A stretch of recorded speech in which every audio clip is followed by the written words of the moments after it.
Hi everyone, and welcome back to the final KTV Kent Union Leadership Election Debates. We are here at the Pavilion at the University of Kent's Canterbury campus. I am Karen Sagu. I am the Inquirer Editor-in-Chief, the student newspaper for the University of Kent, and I will be your moderator for the evening. I hope there's nothing in my teeth. Cue to laugh, everyone. If you've just joined us, we've just had the debate for the VP of Sport candidates. If you're watching us on the live stream, you can go back and watch that on demand from the KTV's Facebook page and the YouTube channel. Now it's time for the finale of this year's presidential candidates debates. And what a finish it is. It's 1v1, Aaron and Rowena. All of your votes count, so please go to venue and cast your ballot. Voting has already begun, and it closes Friday afternoon, so please make your vote count. Tonight's presidential debate will be focused around some of the biggest issues facing students today and at the heart of this election. Please welcome this year's candidates for president, the current Vice President for Activities, Aaron Thompson. Clap, yes, please. Welcome. And Rowena Bicknell.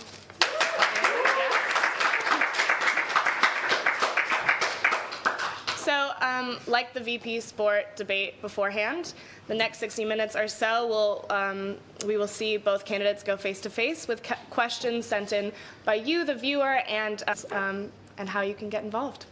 Yeah, so if you have any questions, comment down below on our Facebook live stream. And now we're going to cut to a showreel of the candidates.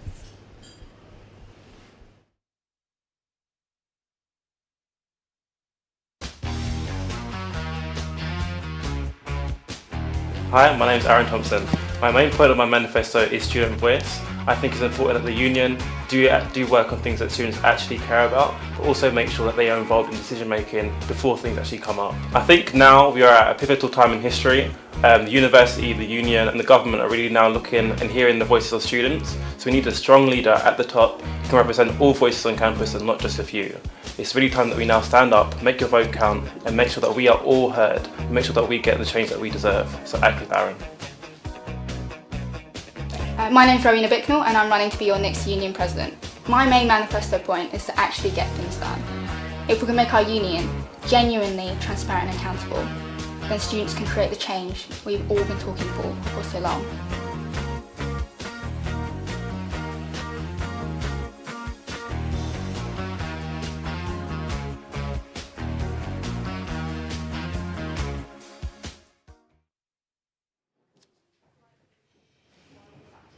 Okay, hopefully that showreel gave you guys a little bit of an idea of both the candidates and their policies.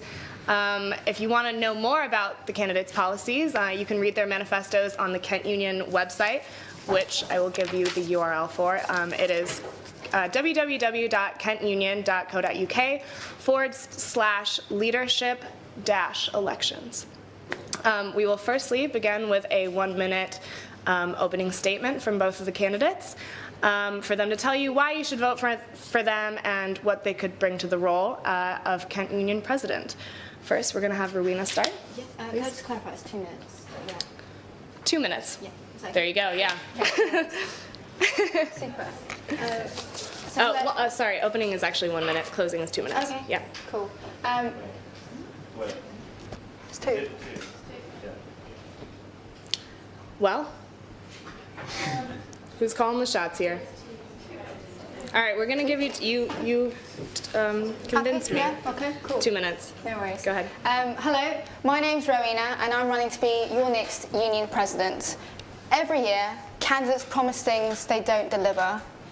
I want to use my experience of actually listening to and working with students to get things done.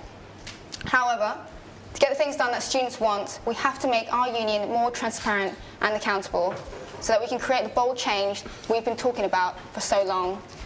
I'm tired of the union's approach to working with students, always reactive and never proactive, with too much emphasis on their own agenda rather than putting students first.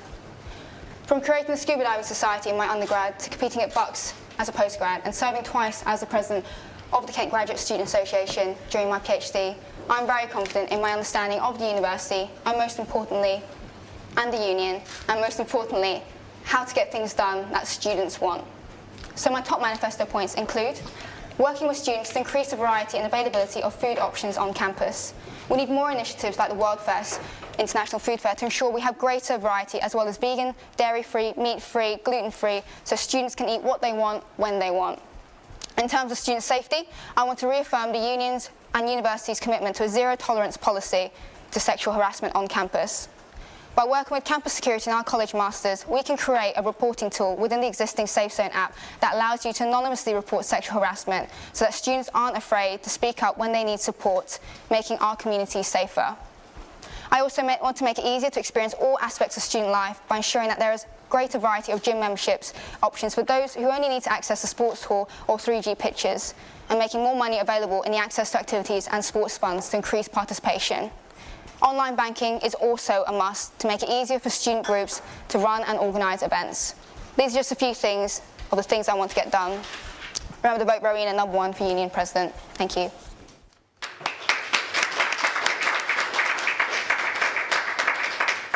Okay, Aaron? Hi everyone, my name is Aaron Thompson. I'm the current Vice President Activities at Kent Union, and I'm now running to be your next Union President. Over the course of the year, I've been working with the union, university and student groups to tackle your problems and ensure the running of your student groups is as great as it can be. I've started up the Society of the Monk scheme to recognise our volunteers. I've helped support a successful student-led Black History Month, as well as other big events. And I've recently secured an external sponsorship for the activity department in Kent Union. I'm now running to be your union president because I believe a lot of students at Kent are not getting the student experience that they deserve, and that fundamentally needs to change. The voices of students should be consulted throughout the whole work of the union. We should be actively solving the issues of students, whether big or small, and we need to provide for all kinds of students and not just a few. If you vote for me as the president, you'll vote for someone who is real. I say what I think, I'm upfront and honest, and I live strongly by my values. While being a student at Kent, I never dreamed of becoming VP Activities, nor did I dream to become president. I just did it because I saw a need.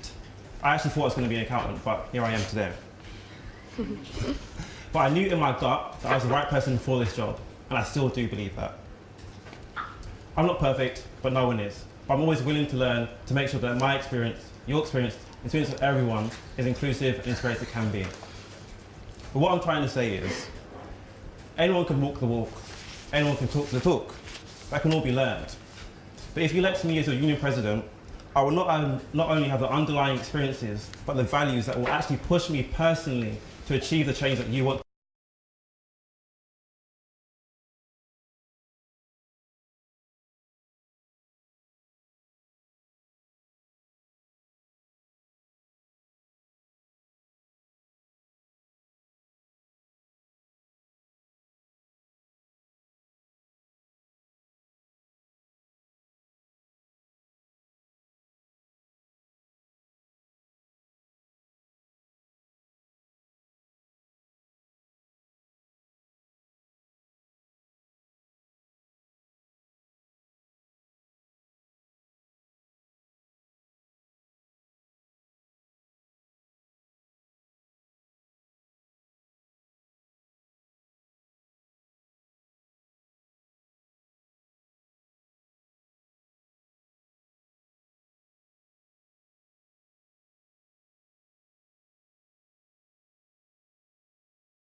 Okay.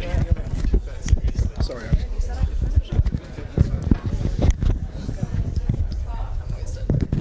Last nap, but I'm scared I'm gonna like drink too much and then have to pee because in the last one towards the end I was like doing Kegels because I had to pee so bad. Did not need to know. Hair? Yeah. I dropped the tissue. Sorry, Not that it hair matters. as I don't know. A little bit, but it's okay. Okay. It's really ticklish earlier. I don't know if I had it on properly or not. Hang in there. You're great. What are your other questions? Yeah, I can hear you. Yeah, that's fine. Thank you. Yeah, babe, what's up? How you doing? You all good? Is the sound all right? For breakfast this morning, I didn't have breakfast because I was hungover, so I had a lot of water. Then I went to campus straight away. Okay. Why is it live?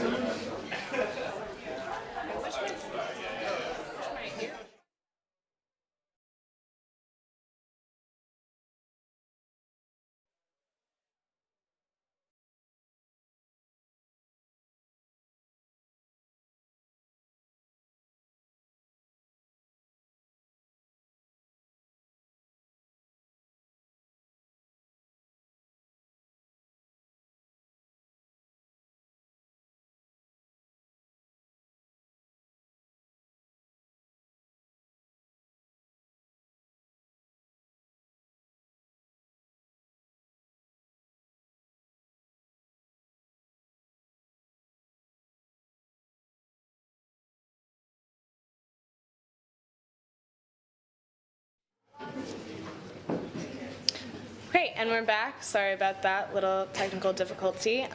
Before we left, Rowena, you said that you disagreed with what Aaron said about being a champion of the student voices. Would you like to expand on that and offer Aaron a rebuttal?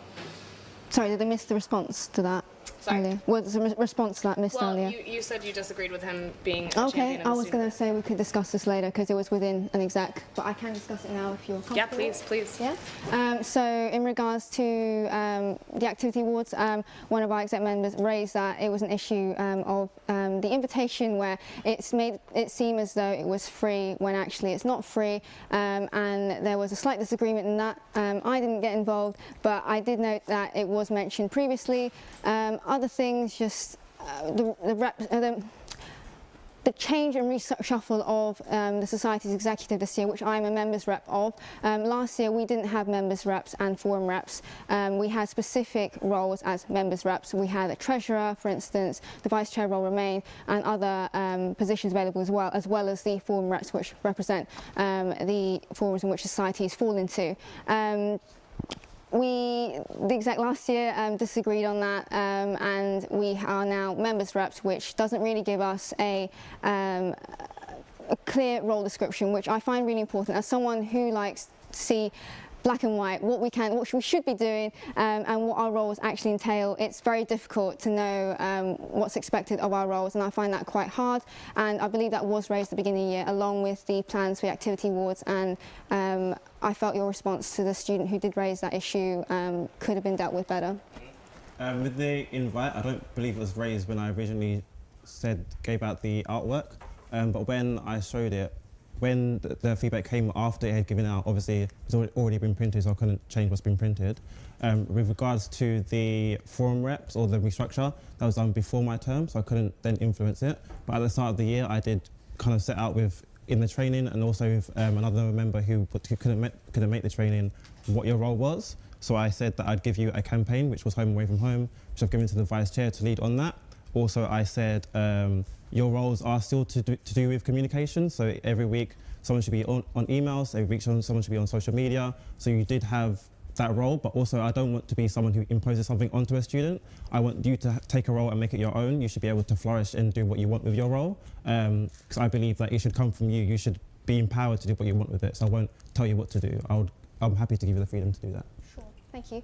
As someone who would actually really like a role description, I feel it could be better taken into account for people with different needs. So I'm someone who does require a lot of structure, and I like to know what I'm required of, and maybe something for the future to think of to actually potentially have a role description for those who want to have one, so people like me knows what we should be doing. I think there is a role description for that role, it might be quite vague. But like I said, I did that outside of the ESA. Someone has to do emails, someone has to do social media, so there is that element of it as well. Sure, but someone, for instance, it's just me. Yeah, but there's no this week's you, there's no really like, okay, X amount of hours. Some weeks we have more things to send out. It's very complicated, and some structure would be good. But again, something perhaps to think about in the future. So earlier you mentioned zero tolerance policy. Would you like to expand on how you plan to build on that in the coming year if you are president? So at the moment we've just got into Canterbury licensing. That means that the licensed venues in Canterbury now have to work with the Zero Tolerance campaign, and they have to actually look out for it and actually intervene when they see it. We're now trying to get into Medway licensing as well. But what I want to do is make sure that there's more work done on campus here, because I think there are issues around what actually consists of sexual harassment. I think people don't actually understand what it means. Also, I think we should do more preventative work and more proactive work, and not just reactive. Making sure that there's a culture of inclusivity, on people's rights, on people being comfortable around each other. I know that NUS have done studies around lad culture. I want to see what they've done on that and kind of bring that into here maybe, and see what things there are around appropriate alcohol usage and how to interact with certain people in certain elements. Also work with the Women's Officer, Respect the No, and We've Had Enough, because I think they're all doing great work. And I think they have the right mindset, and they really want to make some change. So that element as well is about empowering students to do the work and to work with us, the union, because it comes better from a student. And I think students get better engagement. So why would I not work with students on that? But yeah, keeping that campaign alive. Well, real quick, I think we all ideologically agree that, sexual harassment is bad and that we want to do things to combat it. And you were talking about, proactive efforts. So more specifically, how would you implement something to prevent, lad culture, let's say? I think it's always hard to completely stop something, but it's about understanding what is right or wrong, or what is seen as to be right or wrong. I think there are issues within societies or sports clubs or student groups in general around how you interact with, because it is sexual assault, how you interact with women on a night out, for example, and what is deemed as acceptable. I think people try to chant stuff, but you need to understand that you can't just chant something. You need to know for certain that they might want to be spoken to. Okay. So I think it's more of a cultural issue, and it's about embedding that into that. The university does have the You and I Protect initiative, which I worked on this year. I rebranded it. I worked on the video with them.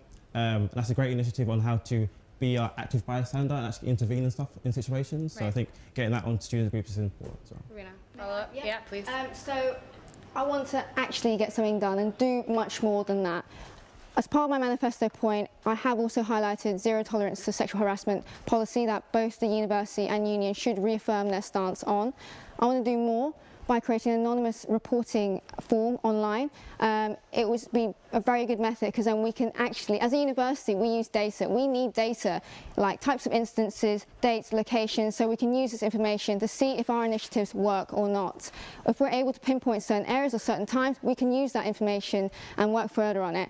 And in regards to the Safe Zone app as well, I want to make this reporting method integral into it, and just make sure everyone is aware of it and they know where to go to report this behaviour, because we need to stamp it out, and we need this information to know what works and what doesn't work. So, I just wanted to say, talking about how having an online place to submit cases, let's say, I feel like that could be problematic in some ways, because, obviously it's a traumatic thing that people go through, sexual harassment, so not having the right resources to tell that story. Do you think that could be problematic, like not having someone to appropriately handle the information that's given to them? Would you like to follow up on that, Erin? Can I just quickly add to that? Sure. Yeah. I'm not saying to remove that person to help support. Definitely have the support system in place, but this is more of highlighting these instances so people aren't afraid to speak up and not have the pressure of having to be on the spot and go and see someone. This works very well at the University of Cambridge, very successfully, and the students there have been very positive about the scheme, and I want to make sure that comes to Kent. At least give it a go, see if it works. If it doesn't work, then of course by all means don't have it, but we're just giving it a chance and see if it is beneficial to make our campus safer and our community. Okay. Real quick, do you have a follow-up? Then we have to I think that's great. I think it's definitely important that we do better work on how we make students feel safe on campus. But that again is very reactive. We don't actually stop the issue beforehand.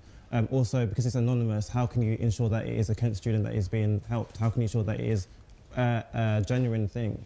Yeah. Does it have to be a Kent student that reports it though? What if sexual harassment happens on in terms campus? of talking about how it's problematic, I mean, obviously there's the whole issue of false allegations because it's anonymous. People feel more comfortable. But we still need the data though, I feel. I think it's very important to have this information. So as a university, we work on data. We need this knowledge to further our initiatives. See if it works, if it doesn't work. If there's some information we can extract from that, it's better than having no information. I feel this is not reactive, this is definitely proactive because we're working from this knowledge and this data and we can put it into places where we can, initiatives, see what works, what doesn't. Back again, seeing if it doesn't work, and of course throw it out. But if it does work, great, give it a chance. Would you do anything to actually stop sexual harassment actually happening before they have to report it? Well, they can report it anonymously or they can go through the current means right now. Before that even gets there? Sure, I mean, again, we are reaffirming, my manifesto point is reaffirming the University and Union's commitment to zero tolerance on harassment, so it would work on the current system in place. So we would still be building on that, but having this additionally on top and integrating it with the SOSON app so it becomes one as opposed to different sections, which I feel in another way is kind of an issue within Kent Union, signposting and sort of knowing where to go, when to go, and make it easier. Okay, sorry, I'll go. Question? So research shows that more than a quarter of students experience mental health issues. What would you do to improve the accessibility to mental health services on campus? Is that anyone go first? Yeah. I definitely understand that mental health services are oversubscribed at the moment. There's not enough staff available. But I think, again, it's not just about increasing staff membership, because we can absolutely do that if we push hard enough. But it's about making sure that students don't actually need those services and making sure that they understand how to deal with things in advance of that. So we should be increasing support staff, but also increasing our support of students before they need that. And I think that we need to do more to ensure that students have a great experience now, before they get to a stage when they need help. They should be able to look to their friends and just know what to do in their circumstances. But also I understand that not every student will know that. So we do need to lobby the university to give us more funding and more support. But it is, again, about being proactive and ensuring that students can deal with their stress, deal with their issues, talk to their friends, go to the right advisors and know where their services are. Because I think at the moment there is an understanding or a belief that this is only the wellbeing service at the university, but I know the medical service, the medical centre also have mental health departments there. It's about, again, showcasing them, signposting students to them as well, and making sure that students know what is available to them. So as part of my manifesto point, I did mention that I would like to work on mental health support on campus. I want to help reduce the waiting time for people to see and receive support. I also want more dog days on campus so people can de-stress, and who doesn't like dogs? Okay, people with dog allergies, but we can get other animals as well. Having an easier concession process, so people who do need help, they don't have to jump through various hoops. Make it easier. If you need help, just not have to go through the stress of working out where to go with this form. Has it gone through the system? There's no sort of confirmation whether this concessions form that you've handed in has actually affected your final grade, for instance. And I know this from personal experience. In addition to that, this ties in with my other manifesto points with getting involved in sports clubs and societies, because that is, again, integral to student life, and you need to be active for active mental health. So things like having more variety of gym memberships, so making it, if you only do frisbee, for instance, you only need the halls and the 3G pitches. There's no point in you paying for the gym facilities and the fitness suites. Things like that, making it more easy to access sports and activities, having extra funding, so you have things to do to keep you out there and doing things, if otherwise you might not be able to because of financial barriers. So you talked about wait time for mental health services.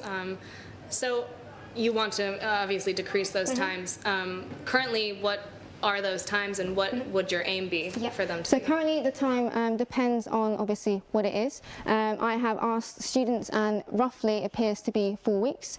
Obviously I don't have this data because I'm not in the role, but this is from what I've spoken to students about, and this is the feedback I've received. I would like to reduce the wait times by working with the university and the medical centre and everyone as well, channeling perhaps and redistributing funding to where it's needed and to just get more support on campus. And it's all about redistributing money where it needs to go and just focusing on areas we may need to improve to reduce this wait time, and sort of lots of different things chipping in to all work towards this one goal. Okay. So next we have a question from the live stream. I'll go, please. Yeah, and it's for Aaron. So you say in your manifesto that you want to give students a voice again. So why don't you already use your year as VP at Kent Union to bring about that change? I think Marina mentioned an earlier point earlier. I do try to meet students, I do try to go to their events, I do try to get their feedback, but because your role as an officer, and students won't understand this, because your role as an officer is very meeting heavy, you do rely on your execs, so you rely on their feedback. So I try to use my execs more to get the feedback from that. You mentioned you want to put the U back into UKC, but what about Medway campus, who's UKM? Yep. Okay. So I've got a Medway section on my manifesto. Sure. That's all about sports facilities, the community, and make sure there's representation there, so they don't feel connected to us. I believe that Medway should have their own experience, not the same experience as Canterbury. I believe that Medway students have more of an affinity to GK unions rather than their home unions, so it's about making sure they have easy access to our It's a shame you didn't include Medway into your slogan. I just feel they might feel a bit left out, but okay. Marina, would you like to talk about more how you could support Medway students as president? Absolutely. So I went up to Medway several times during this year, actually. I went to Deep End. I actually, super awkward, went to tables and spoke to students eating. And they Deep were... End is a restaurant. Restaurant it's very nice, really great space, and actually pretty good food. I really enjoyed it. And I went to speak to students, and they were very open to speaking about their experiences. I asked them, what don't you like? What would you like? And what do you want to see happen? And they were very key recurring themes, which I have outlined in my manifesto. For instance, bringing back essentials to Medway campus. They don't have the equivalent of essentials there. It's just little things like a food shop, not even like a corner shop, so they can just buy a few bits. Someone mentioned, I really wish I could get a £3 meal deal, for instance. Sure, there is one in Liberty Keys, but it's kind of far away from Medway campus, and there needs to be something there. In addition to that, the shuttle bus, I would like to change and modify slightly at the time. So, for instance, students who need to get to their class, they're only on the hour. So if you want to get to your lecture for the hour, you have to get on the previous bus to get there in time. I think it's quite easy to shift the time maybe 10, 15 minutes earlier, later, so people can get to the classes, and also getting back as well either way, getting back to their home campus, making sure they don't have to wait an extra hour and just hang around, as well as the Give It a Go schemes as well. I want to expand on that. Lots of students say they want to get involved in more activities and meet other students, and yeah, again, working on more events and things like that. I have a lot of experience in organising events as part of my role as the president of the KGSA. We do loads of international initiatives. We stayed over Christmas, last Christmas, cooked Christmas dinner for about 40 students, and we had an amazing time. I have the experience to run these events and have these ideas and actually hear students what they want to see happen and implement that. Right, okay. Obviously, you've given some great specific examples. Aaron, I want to ask you if you've taken the time to speak to Medway students and see what the key issues are currently for Medway students and how you could improve those. Yep. So within my role, I've been in Medway quite a lot, and I've spoken to students all the time. Like I said, one of the key areas are they don't understand what Kent Union is, and they have more affinity to UK unions, which are their main providers of activities.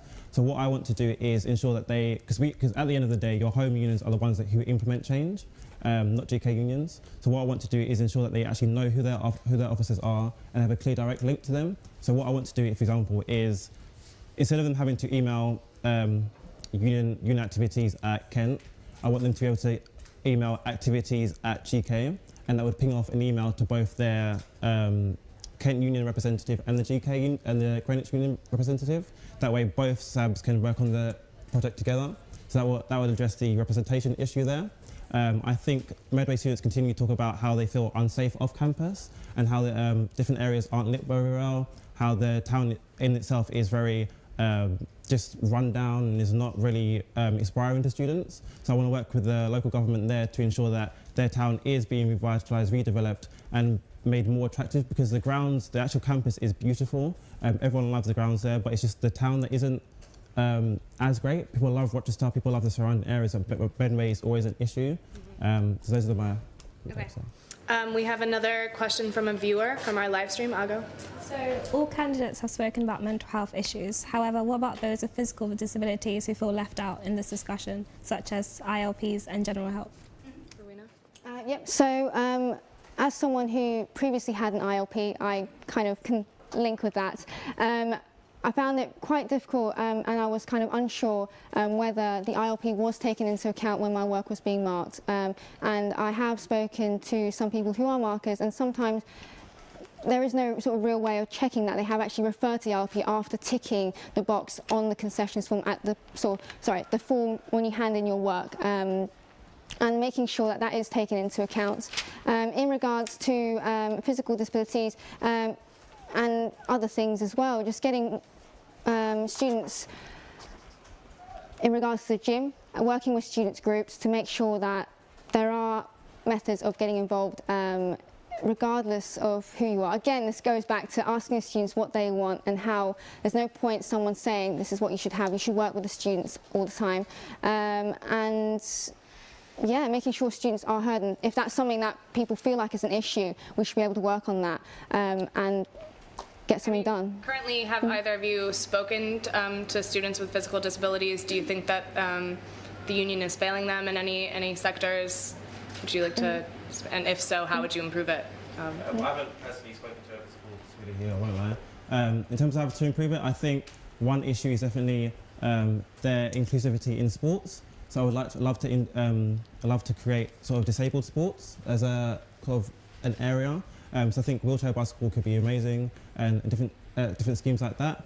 But I also think we are currently as a union developing our EDI training for student groups and making sure that each student group understands how to be more inclusive to all different types of people, not just physical disabilities, but also different races, different genders, and just different issues in general. So I think that is definitely an issue that we're trying to tackle at the moment. I have, so I won't get into specifics because it's quite a personal thing, but it ties in with the ILP thing. It's people kind of a bit worried that the box being ticked hasn't been taken into consideration. I obviously can't comment further on that, but that's just the feedback I've received, and obviously if a student has expressed that concern, then surely that concern must be there. So kind of on the topic of inclusivity, both of you have talked about, being more inclusive, so like BME, improving, a greater sense of inclusivity. How would you improve that, Aaron? Would you like to start? Yep, I have a whole section on my manifesto around equality, inclusivity. So one campaign that I'm currently working on and that I want to really champion again and move forward if I am elected is diversify my curriculum. We do understand that there are attainment gaps between different groups. So what we want to do is make sure that curriculums that we are taught do come from different perspectives, whether it be cultural perspectives, gender perspectives and so on. But it's also about your co-curricular experience and making sure your academic societies bring amazing speakers that, again, are from different perspectives. As well as that, I'm looking at trying to create liberation networks. I've been to 2 Black Impact events this year within my role, and I've seen the power of a network.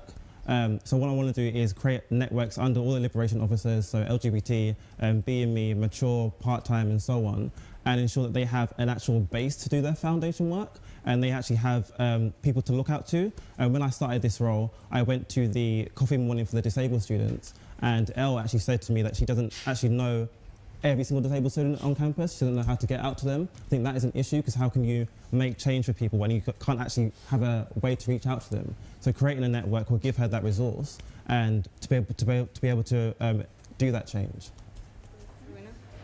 Again, bringing back to speaking to students, make sure events are student-led and it's what students actually want. This weekend, great event, the summit, which I believe you're organising, more things like that. Getting students want to see events happening, and if that's what they want, let's make it happen and work with them together. yeah, sorry, you were saying? No, it's fine. So talking about having different kinds of speakers on campus, obviously there's an issue regarding free speech and sort of like a no platform policy for certain speakers that might have a hateful rhetoric or something. What are your thoughts on that? Do you think that's prohibiting free speech in a sense? I think it's important that at all times we have the safety of students at heart. I think if a student group wanted to bring a speaker onto campus, as long as it wasn't actively trying to encourage racism, trying to encourage radicalization, or just hatred for a particular type of people, then I don't see an issue with them coming onto campus as long as that environment remains safe. And some issues that have come up this year that I've been involved with are students not feeling safe with a particular person coming onto the campus, but that was let through. And I think the reasoning for that was being let through is because that event was closed off. So if you come to that event, you know what to expect, and not only do you know what to expect, but you know that there will be university staff there, union staff there to ensure your safety.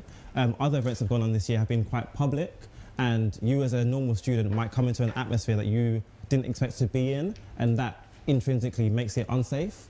I think that is where the line is as well.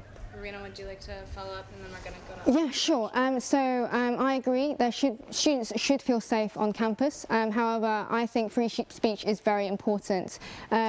I feel it's very important to also consult student groups who may feel concerned regarding a speaker appearing on campus that they weren't aware about. A very recent thing was when an Israeli ambassador came to campus and the members of PALSOC were very upset about it, and I think the concern was more it wasn't even mentioned to them. Sure, it was a closed event, but it's nice to know that there might be someone on campus that you may feel concerned speaking in our campus. And I think it's also important, if we are championing free speech, surely it's important to also have an opportunity to hear from the other side and have a debate about it and a discussion. Sure, it might not be appropriate in some situations, but we can work case by case. University is an important place, and people should be able to make up their own minds based on the information provided to them from both sides equally. And I feel that's just a very important aspect of free speech and, again, what I stand for, openness and transparency. So, okay, sorry, real quick. How would you ensure that both sides of, an issue, let's say, are equally represented? I would speak to students if they just to make them aware in the first place that an event is happening. Again, it shouldn't be a case of students finding out through other means that an event is occurring. It's more of making the uni more open and transparent to know what's actually happening, and a speaker is potentially coming, which may concern students. Specifically, what I would do is speak to these student groups and have the discussion. Okay, this person is coming. Would you like to perhaps suggest a speaker to have this debate or conversation at a later date, maybe, so both sides of the narrative are conveyed suitably. And just speaking to students, bringing back to speaking to students, see what they want and work with them on these ideas to make sure our students' union actually represents all students. How would you make sure that... So, I mean, obviously there could be an issue of deciding who is like on the other side of the speaker. Do you think it's better? Do you think it's better to like just inform all students if there's an inflammatory speaker? Aaron, what are your thoughts on that? So, come back to your first question and that kind of question as well. I don't want to get into a practice of being in the know of every single student event that is going on. I don't need to be involved in the organisation of every single student event. I think student groups should be empowered to do what they want and empowered to bring inspirational speakers to come onto campus. I believe that if they're bringing a speaker to come onto campus to debate a particular issue, absolutely, the debate should be non-biased, it should be equal. But if you're bringing someone onto campus just to talk about their experiences, just to be an inspirational speaker, then there shouldn't be an issue there, because it doesn't need a debate.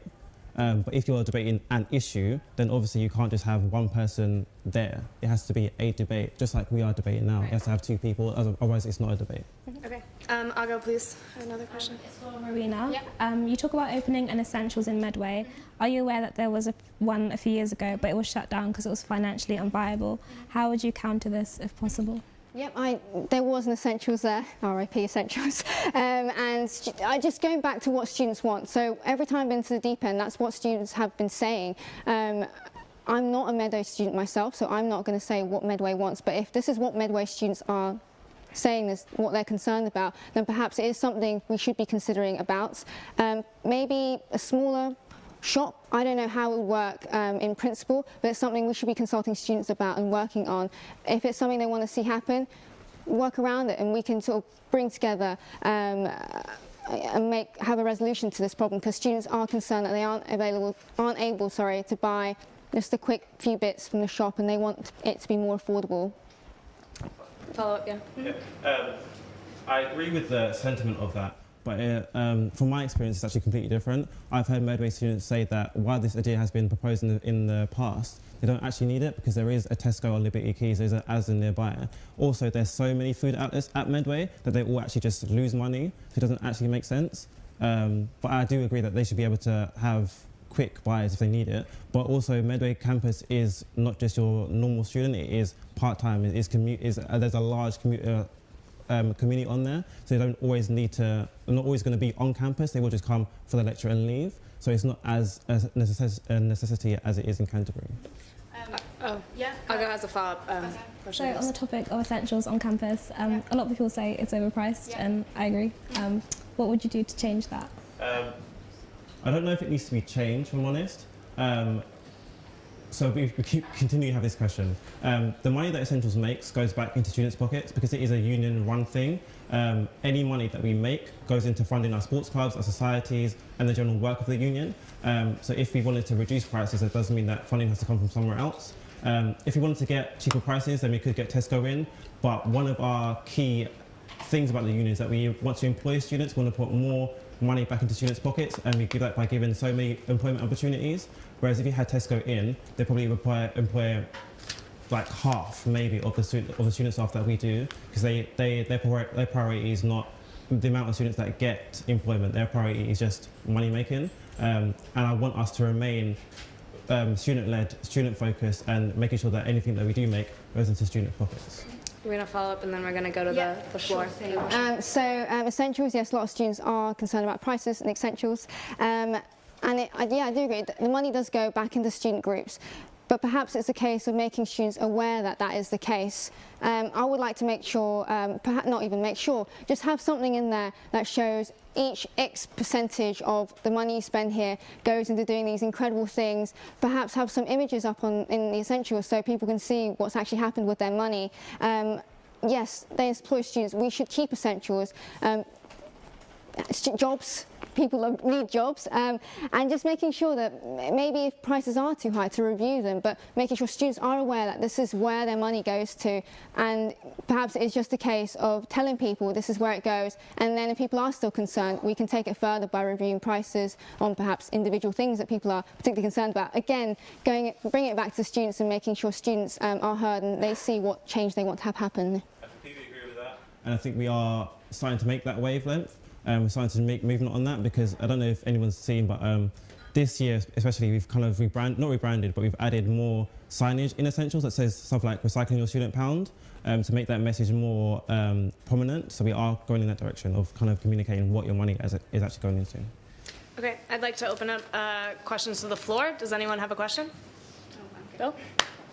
I think one issue that always seems to be overlooked, not just in student union but in politics in general, is the environment. And I looked through both of your manifestos, and Marina, in your manifesto you dedicate an entire section to environmental policy. You talk about how you want a more sustainable form of energy, and you want recyclable bags and containers for takeaways.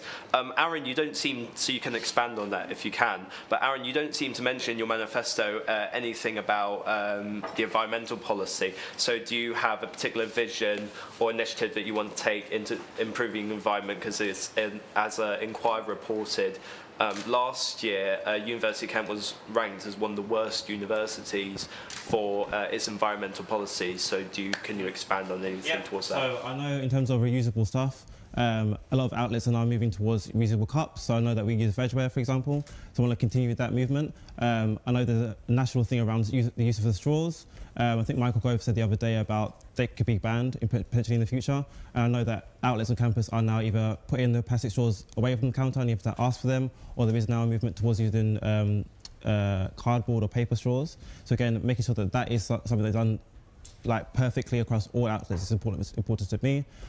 Also, I think we need to do more around the uses of cars. The university kind of restricts car usage on students, but they don't really restrict it on staff. And I think that needs to be looked into, because I don't see why there should be a distinction between staff and students using cars. So I think that should definitely help. So, like you said, I have dedicated an entire section on the environment. I think it's a very important matter. I've been working closely with Miguel, our environment officer, and some of the points I have received from him directly, and other students who are very passionate about the environment. And I've worked closely with him, and it does appear that students who are very passionate about the environment are not receiving the support to put more pressure on the university to make these small changes happen. Paper straws. I believe there was a change petition that went through, and loads of people are talking about it. I don't really know why we still have plastic straws on campus. Just change little things like this appears to be very easy to change. Other environment-related initiatives that I personally champion is the free cycle that I did in September. Students were moving out of the postgraduate accommodation, and I got them all to bring anything they don't want and would like to give back to the next sort of generation of postgraduates who live in the accommodation. In our free cycle event.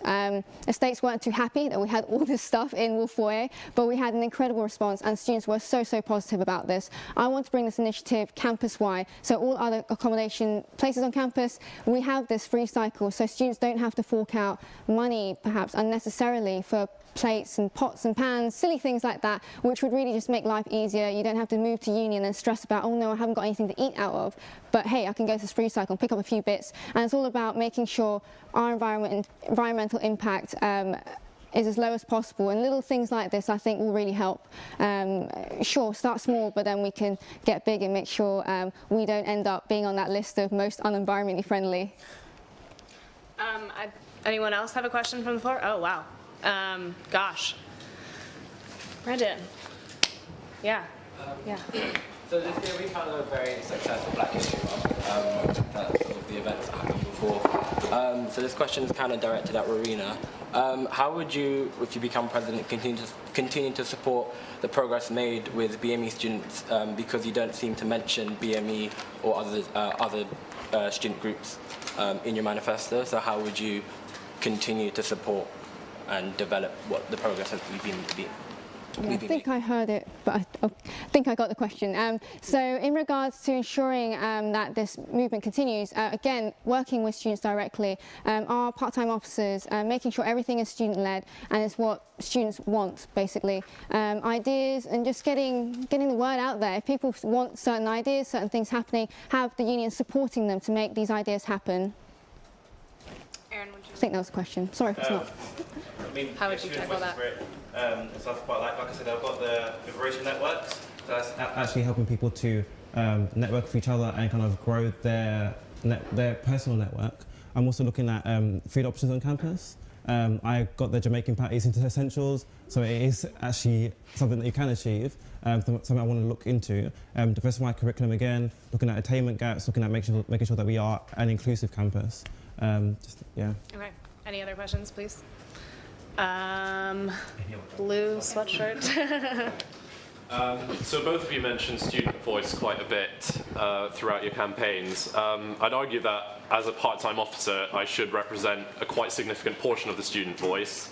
Yet I've only had one meeting all year with the SABs. How would you guys deal with that? Because I feel like as a part-time officer, I should have the right, not the right, but the ability to talk to SABs more often and actually make a difference to Kent Union, whereas I feel like I've not been able to make that difference this year. So how would you guys both handle that? yeah. I said, I think earlier, I want to actually review all the officer roles and all the roles in general that we have, and identify the gaps, because I remember when we had a meeting earlier this term, we invited some part-time part-time officers to come, I think it was around sort of the nomination period, we as an officer team said we don't actually see our part-time officers enough. And I believe that if we have an ethics officer, if we have an environmental officer, they should be the people who lead the change on that, and they should get the support from their officers to do so. So I think there's definitely, if they are a part-time officer, they should feel like an officer, not just another volunteer, because they do have that extra responsibility, and they need to feel like that. I've also talked about in my manifesto reward and recognition as a whole. They need to feel like they are rewarded and recognised for the work they are doing. So they are doing amazing work, but we don't actually, again, communicate their wins, communicate the students that they're talking to, and actually give them enough support that they need to be able to fulfil their roles. So I think we do need to look into that as a whole. Sorry, Would you like to ask? could I answer that as well? Can I answer that? sorry, Yeah, that's okay. As a part-time officer myself, I believe I was meant to be in a meeting that all other college president part-time officers were invited to. I got missed off the invite list. I mean, that kind of says it all really. It was pretty sad, not going to lie. I didn't get a chance to meet the other presidents at the beginning of the year, and did have a bit. I didn't feel good because you felt left out. So I kind of see exactly where you're coming from, Timo. I would like to make sure that sabbatical officers are fully in support of part-time officers, perhaps even having SABs attending events. I don't think many have attended the ones I have done. No, okay, I guess it's reciprocated there. And more cross-advertising, more promotion. Student engagement has gone down this year, and we need to fix that and make sure we get students engaged, because maybe people just aren't aware of it, or maybe they just don't really care, but they don't know why they should care. But it's very important because these events bring students together, and it's all about creating a community on campus. The incredible work that our part-time officers do should be fully supported, and it's a shame that you feel that way, Timo. But hopefully if I'm elected, I will help you change that and actually get what students want to hear. Great. Molly, would you like to? Hi, I run the We've Had Enough campaign, which is a student-led campaign to try and combat sexual assault. And I'm really interested with what you were saying about the Anonymous Forum, because I too was following what Cambridge University was doing, and I actually raised that idea at one of our meetings to see what people thought of it. They thought it would be helpful. And whilst people did think it was a good idea, I think 100% go for it, if that's possible. They were actually more concerned, in particular, with the communication between not just the union and the students and the committees, but also the university and the union when it comes to sexual assault. They felt that a more cohesive system of communication when it comes to preventing and responding to sexual assault is what's needed in order to make people feel more supported. And I was wondering if you had any thoughts on that. Yeah, Aaron, would you like to start? Yeah. I think there's definitely an issue around not just sexual assault, but welfare in general. If anything is reported, it only goes to like the college master, and people don't feel an affinity to their colleges all the time. They don't really know the college master that well. They might not be the best person to deal with certain issues. I think there needs to be more about, like you said, just a cohesive system. But I think we've also just recruited we're out for recruitment for a sexual assault advisor. So making sure that they are kind of the first point of call, and they are kind of almost not the judge, jury, and executioner, but like they are the person that keeps the process continue to go and continue to move forward. I think there should be someone that is dedicated to the issue, and I think they should be the one to support them throughout. So currently, would you say that the system in place Yeah, right now is not? Yeah. Okay. Rowena, would you like to comment? Yeah, I agree completely. I feel like communication could be definitely more streamlined. Right now, it kind of feels like the university and the union aren't really together and working on the same lines, and the different departments speak to different departments, but they don't actually talk to each other, which I feel could be vastly improved, and simplifying things, making it easier so people know where to go when they need to go and report things, or just where to go in general. I just think it's very difficult if you are completely brand new to university, knowing where to go, if you need to have that additional support and just guiding people. I've been here for probably a bit too long. Did my undergrad, master's and PhD here, so I've been here for 7 years. Obviously I would know, but people not in the know won't know, is what current mentality that I feel, and I want to change that. Anyone else have a question? You? Hi Rowena, hi Aaron. I've spent time talking to both of you individually and together, so you both know me in my separate roles and all that I do. I have 2 questions, probably just hodgepodge together, directed to Aaron, and one for the both of you. So specifically to Aaron, You made transparency quite the point of your campaign in the beginning, but unfortunately your manifesto doesn't address anything on that. So I'm not sure how you're going to be working on the whole issue of transparency, which is one which students feel is a big issue in their engagement with the union. And as you've made a point with, the meetings you have to go through and all of that, and unfortunately I feel that those are excuses that you're making on your part just to, distance yourself from your responsibility which you need to take for your students who you represent. But that aside, what do you think is the reason that students aren't engaging with the union anymore? And to the point you were making with regards to getting Tesco and more private companies onto campus, we've got Cafe Nero on campus currently. Do you have any idea what the recruitment policies are and if they're investing anything back into the student body? Because they do charge a lot for the drinks, but I don't see any of it going back to the students. And then a question as a whole to the both of you is, in the current climate we are with the UCU strikes, the union leadership makes 6 times the salary of a GTA. So your salaries, if you would be elected, and I think, Aaron, your salary currently is £18,000. My salary is only £2,000, but most GTAs make £3,000, something like that. Do you think you would be working towards salary reform for the union leadership, or improving the living standards and salaries we as GTAs and academics earn? Because we are your students, which you should be, representing. Unfortunately, you're not at the moment, but that's a talk for some time, for some other time. But how would you improve PGR representation, and would you look at salary reform or improving our living wages in a way? Okay, so that was a very long and complicated question. Great questions, great questions.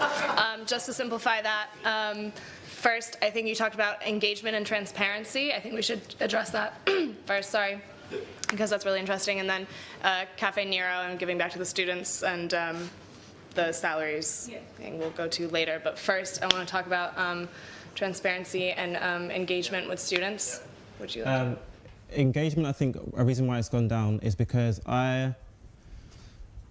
again, it's about, I don't think the union does enough to actually ask students what they want and do work on what they want. I think we kind of, if you take me a year previous, you come in as a student not really understanding the university landscape, not understanding what you can and can't do when you're an officer. And I think when you get into a role, you kind of have to adjust.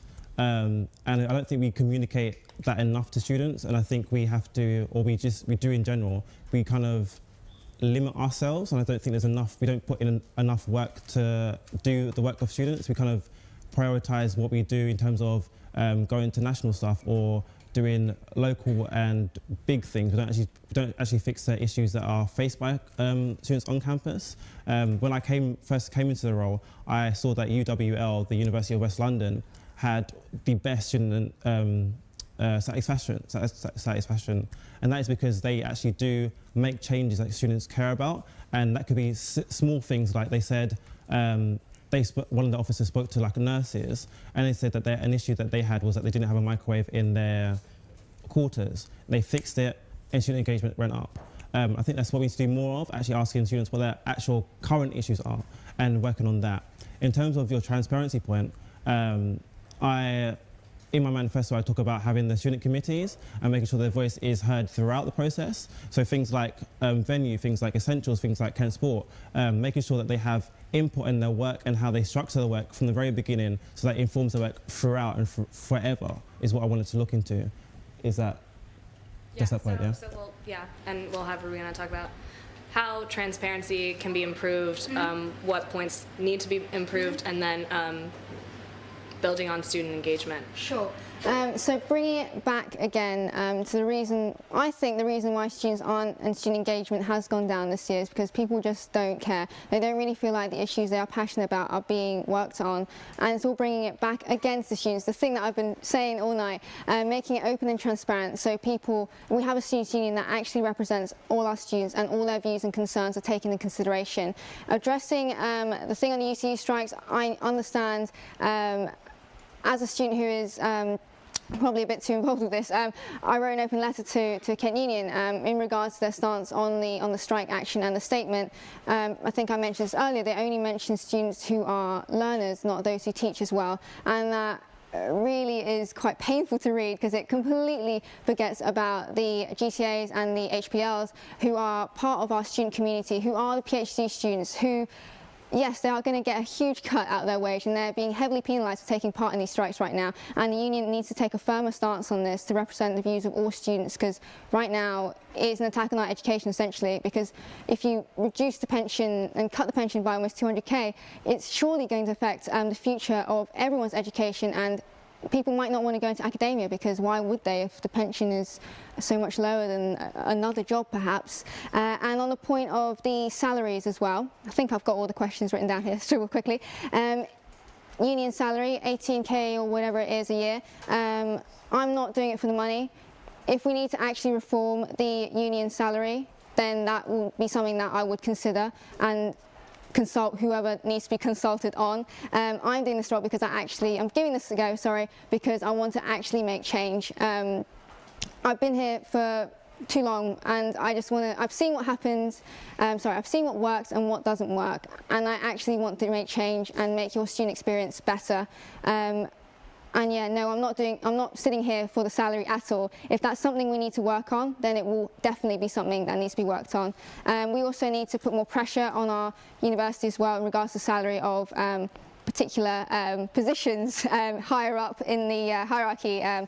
Our Vice-Chancellor, for instance, I know it's quite a hot topic. It's a really big sum of money, and we need to work with people who aren't receiving as high a salary to make sure they have enough money to live and they are happy. And if we need to pressure the university on reforming these wages, then that will probably need to be done, and I would like to work on that if elected. I just want to clarify, did you cover transparency? Yes, I did at the beginning. Okay. Would you like to comment on the salaries? Salaries in particular, in terms of the officer salary, I understand that they might be paid more than a GTA, but if you actually look at officers across the country, we're actually an average level, and we do a lot of work, but I do absolutely agree that GTAs aren't paid enough, and I think we should look into what other unions and universities pay them and what is the general consensus around what they need, and making sure they do have a living wage is important as well. So definitely pressuring the university to do that is definitely important. Would you reform the salary then? My salary? Yeah, well, I think that was the question, right, Anna? Yeah, sorry. I wouldn't say it should be decreased because I think I deserve the amount that I'm paid, and equally because we are average and we want to be the best union that we can be, and we are up there, I don't think it should go down. But I don't think we should disadvantage someone to advantage someone. We should advantage everyone. So yeah, getting the GTA one is up. Getting it up is, I think, is a priority. I wanted to ask about the fact that the union is interested in having a new union building. Do both of you think that's necessary, and is it perhaps, a big ask for students to, essentially be paying for, how is it being paid for? Are students having to pay for it? Is it necessary? So that is in my manifesto. I believe every single building on campus is very transactional. So you go there to eat, you go there to buy something, you go to read. There's nowhere really on campus you can just be a student, just relax, meet with a friend. If you're in a committee, nowhere to actually meet with a committee and plan campaigns or just have a meeting. We just need to have a place that we can feel that is our own. Also, depending on what your needs are, there are so many different departments around the university campus, and they're not just conjoined. I think we need to have a hub for students that are student-facing, just in one place that you can just easily go to and anyone can be able to help you. I believe that there is not enough of flat floor space for our groups, so having that student union building will be able to do that. I think venue needs to be reformed to make it better for our students, and having a multi-purpose space in a student union building will be definitely beneficial. I was at a rag hustings earlier and they told us about that they needed a dedicated space, and with our own student union building we can decide what goes into that building, whereas it is harder to use the university's constraints to say, hey, you've got a room, can we use it? Yes, you can lobby for it, but it's easier to create our own space where we have the control over it and we can get a say on what we do within it. Also, for my role, I've gone to many universities, and all the best unions I think have a great SU building, because they are what makes the campus. They are the heart of the campus. They are the pinnacle of student experience. So, do we need one? Absolutely. Where's the funding coming from? The university would fund it, whether it be directly from their is it capital budgeting or something like that, as well as fundraising from alumni. But yeah, the university are happy to fund it as long as we push them to get the amounts that we need to create a great experience. Rena? Yeah, so from my understanding, the new union building is nothing new. It's been in the works for many, many years. And the money that we are getting, well, I say we, the union are getting for this new union building is via block grants, I believe, from the university. So in some way, yes, we are paying for it. And it is a very expensive project, and we need to make sure it's actually what students want. I want to make sure there is more student consultation. So important questions like, is it going to be 24 hours? Is it going to be card access? I don't want to know what colour the chairs are, but I want to know serious questions. When I'll be able to use the space? Is it suitable for student groups who want to use it? And also, in line with that, reassessing all the spaces available currently on campus. Is it also a matter of investing some money into making sure other student spaces are more flexible and can be interchanged throughout the day to perhaps have different flooring so performance groups can use it. For instance, in Wolf Foyer, I know a lot of student groups do use that space, and it's not very nice, it's quite hard. But then the whole point is reassessing the space. So Wolf has a lot of traffic, so perhaps it's not suitable in that particular space to have different flooring. I'm not a flooring expert, but there might be something about too many people walking over it, so it's not suitable. Again, looking into each different space on campus, making sure it's suitable for what its needs are, and that if it does need to be a flexible space, doing our best to make that the case. And yeah, sure, bring back woodies, but make sure it's the woodies that students want. Does anyone in the audience have a follow-up on this topic particularly? Because otherwise I was going to go into quickly student housing. Nope. Okay, student housing. Yeah, talking about the facilities on campus, how do you think there is a need for student housing to be improved? And if so, how would you do that? Aaron, would you like to start? Student housing. I think we continue want our accommodation to be as great as it can be. We're paying a lot of money for it, so it should be up to spec. It should be as great as it can be. I think housing, especially in Elliott and rather like the colleges, aren't as great, and they definitely need to be improved, which is why I think there has been a rent freeze on that. I think they should be continually, that rent freeze should stay there until that those accommodation spaces are put up to the 21st century. So I don't understand why we would disadvantage certain people because they can't necessarily afford the places like Turing. I think everyone should be equal in terms of that, and cost shouldn't be a barrier to that.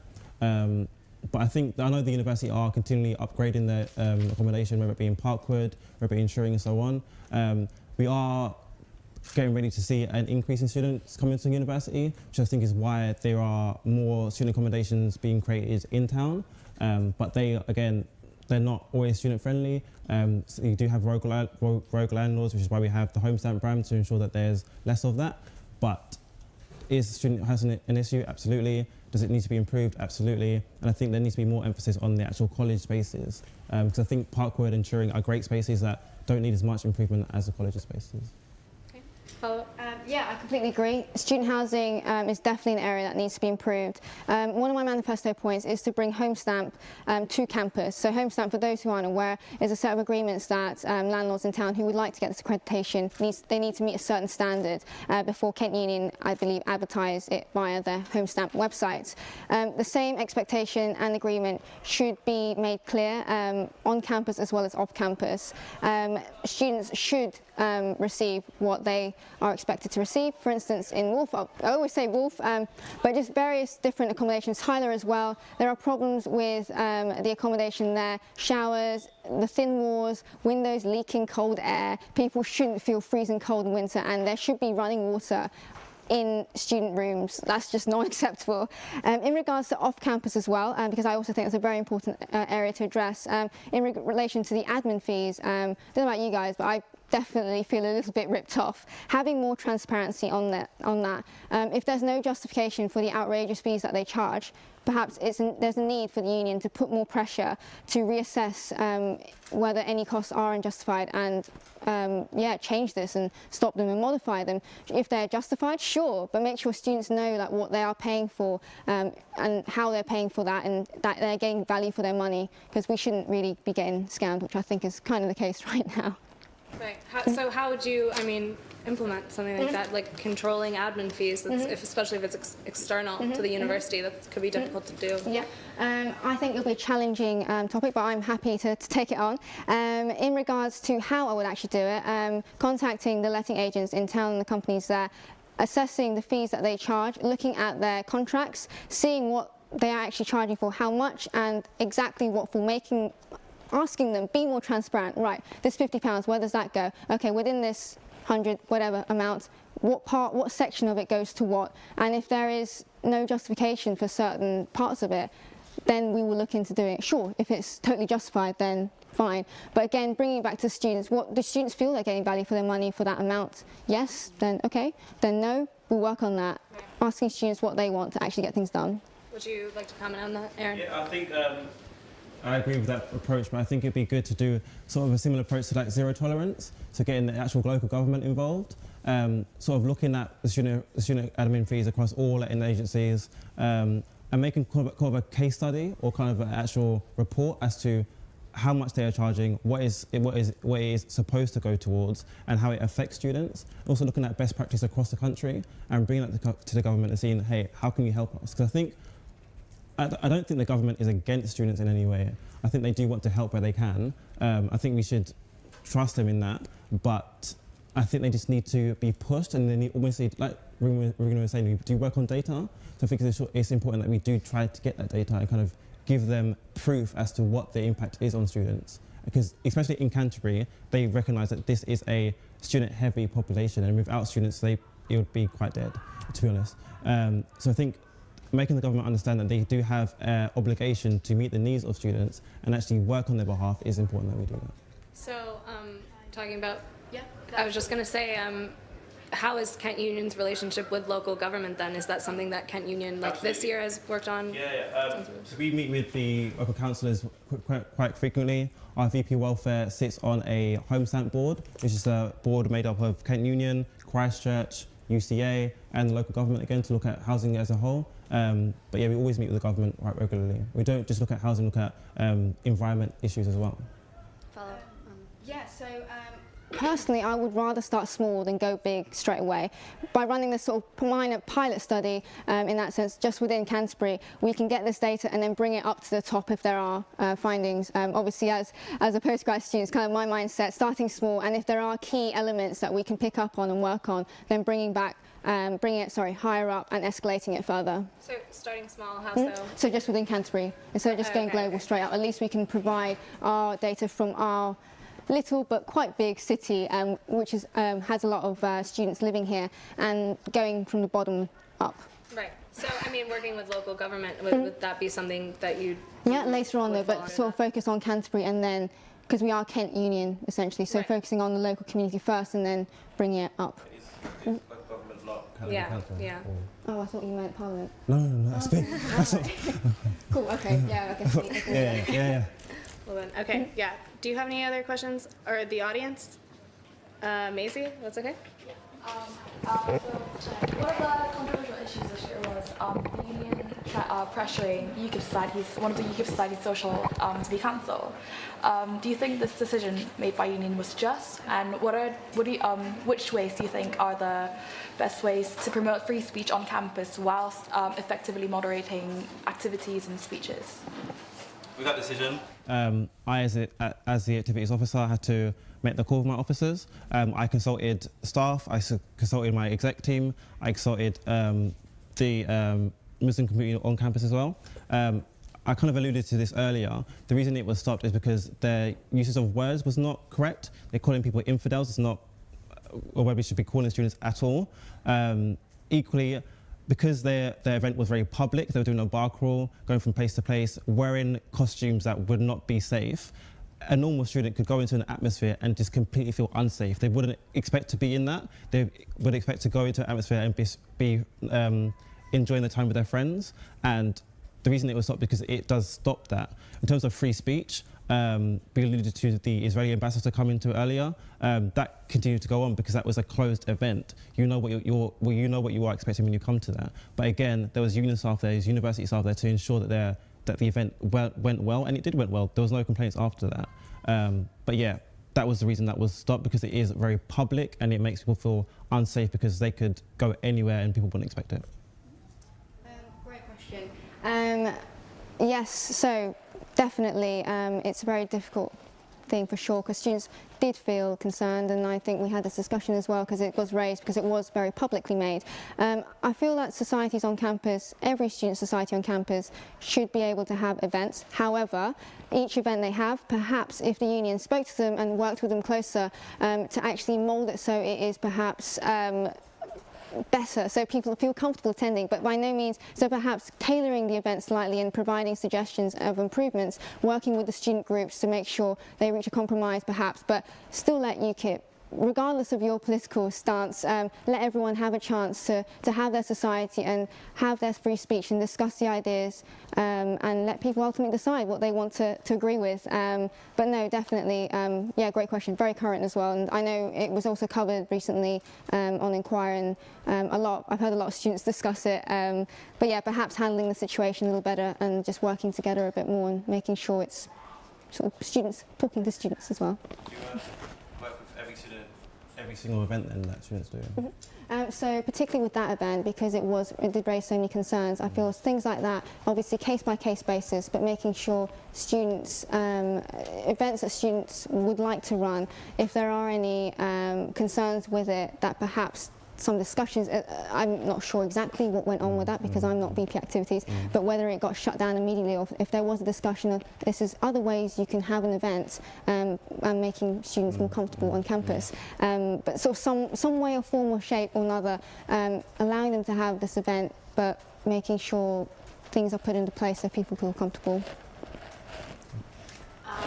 The audience, yeah, would you actually, okay. Oh, okay. He has a question. Is that okay? Yeah, please. Sorry, thank you. Yeah, just a quick comment firstly on the whole plastic straws thing. That was a campaign I did on my own, and I didn't really have any support from the SABs on that, but just out of point. My real question is really how would you support colleges, and that's for both of you, because I know, Aaron, that's one of your manifesto points, which is to review the college system. But if this is something you want to do, I'm just curious about why you haven't really talked to any of the college committees, especially if you're so keen on student voice. You know, and I've been up in the SAC, I've been working in College Week, we've been working in College Week as college committees, and I don't recall ever being asked for my opinion, or indeed any of the other college committees, they've been asked for their opinion, so I just don't see how that kind of utilises student voice in that sense. So, although I haven't talked to college committees yet, the general feel about students is that they don't understand what college they're part of, don't understand what it's there for. So if I was elected and I did this review, then it would be me asking general students, the colleges, staff, university staff. It would be a general consultation with everyone. So the reason I haven't asked them yet is because the review hasn't happened.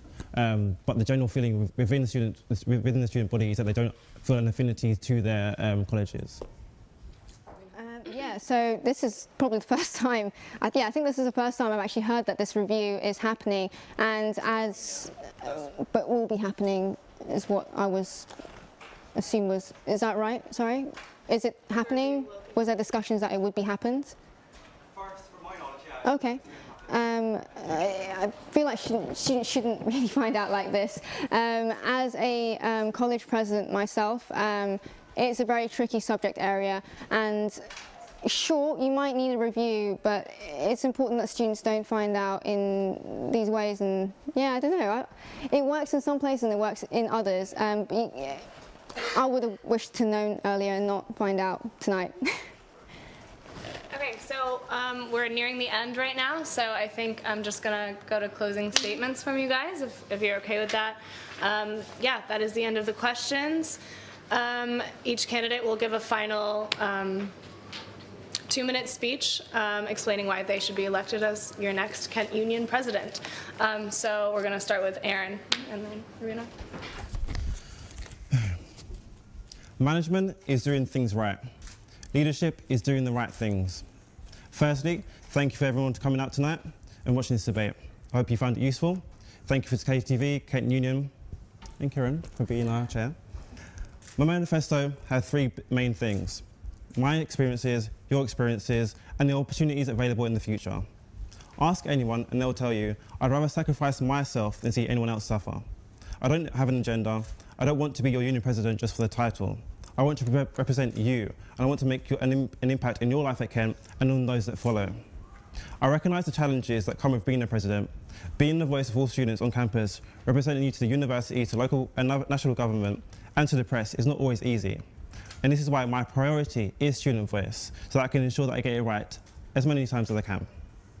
I recognise that being a president, you're not just a one-man band, but in actual fact, you have to work with 5 other people. And yes, I said 5. The 4 other officers, and also the CEO of Kent Union. He's the person who holds it down every single year, building it up and ensuring a long-term strategy for the Kent Union. And I've been working on my relationship with him this year to ensure that I can hit the ground running. So voting is now open, and for the same reason that Canterbury turned from being blue to being red, make sure you use your power to enact student change and make sure their voices are heard. Some people don't care about the union, some see it as a pointless and actually fed up with it, which I can understand. But I ask you this, if the union did what you wanted it to do, how much better would your experience be? And it is for that reason that I ask you to elect me and act with Aaron and vote me to be your next union president. Thank you.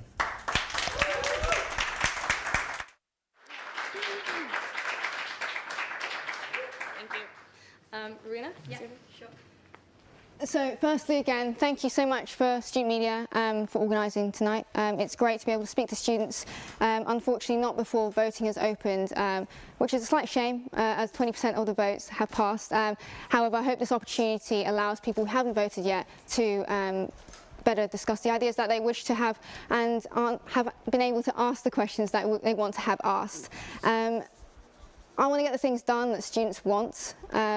We have to make our union more transparent and accountable so we can create the change that we have been talking for so long.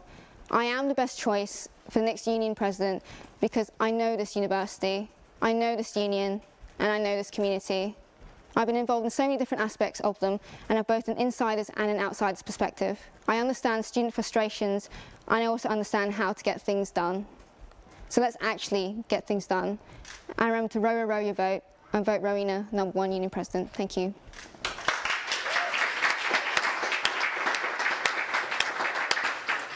Fantastic. Okay, that is it.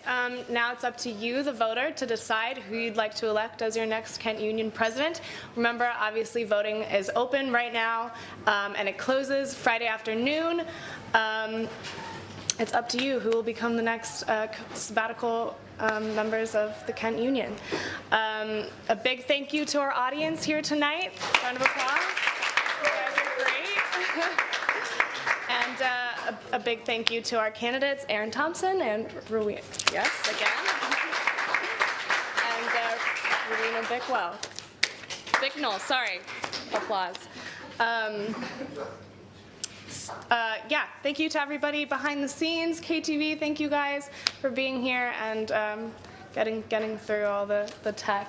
And everyone. And thank you to home, obviously, watching on Facebook and YouTube. We hope to see you at the polls this week. Make your vote count. We will be back.